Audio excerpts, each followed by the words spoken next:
Alors, bonsoir à tous, heureux de vous retrouver, chers amis. C'est vendredi soir, le 16 octobre 2020, 19h29, heure du Québec. J'espère que vous allez bien en ce début de week-end. La robotique, les robots, l'intelligence artificielle vont être de plus en plus présents dans notre environnement, dans nos vies. Il va falloir s'y habituer. C'est inévitable.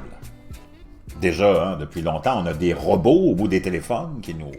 Quand on veut parler à quelqu'un dans un service public ou une entreprise privée, qui gère tous les appels, qui gère toutes les communications, et ça devient de plus en plus complexe. Et plusieurs usines sont opérées par des robots.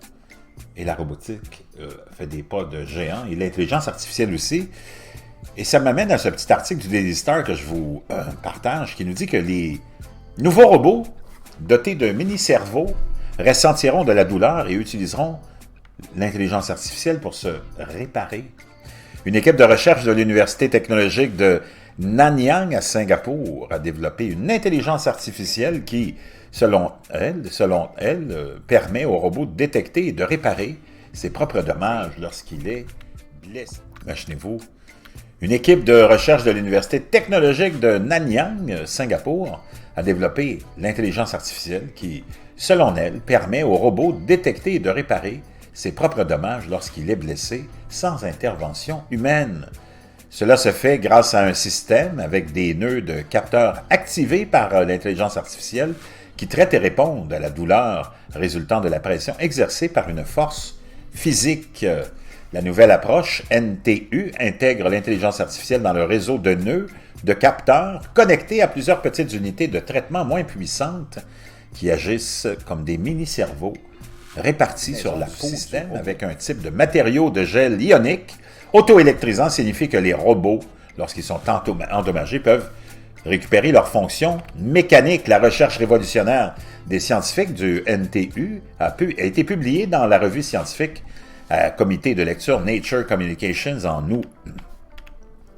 Le journal détaille comment les robots ont appris à reconnaître la douleur et à apprendre des stimuli nuisibles grâce aux mêmes transistors qui sont des dispositifs électroniques semblables au cerveau, capables de mémoire et de traitement de l'information en tant que récepteur artificiel de la douleur et synapses, grâce à leur expérience en laboratoire. L'équipe de recherche a démontré comment le robot pouvait apprendre à réagir en temps réel aux blessures.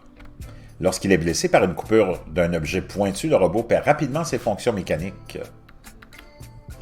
Mais les molécules du gel ionique auto-cicatrisant commencent à interagir, amenant le robot à résoudre sa plaie et à restaurer sa fonction.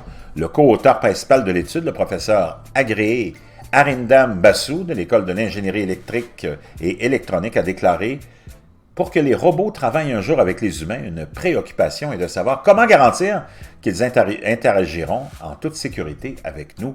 Pour cette raison, des scientifiques du monde entier ont trouvé des moyens de sensibiliser les robots, par exemple en étant capables de ressentir la douleur, d'y réagir et de résister à des conditions de fonctionnement difficiles. Cependant, la complexité de la mise en place de la multitude des capteurs nécessaires et la fragilité résultante d'un tel système est un obstacle majeur à une adoption généralisée.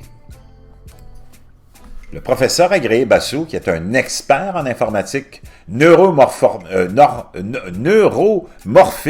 a ajouté « Nos travaux ont démontré la faisabilité d'un système robotique capable de traiter efficacement les informations avec un minimum de câblage et de circuits en réduisant le nombre de composants électroniques requis. Notre système devrait devenir abordable et évolutif. Cela contribuera à accélérer l'adoption d'une nouvelle génération de robots sur le marché. Wow! Ça va vite.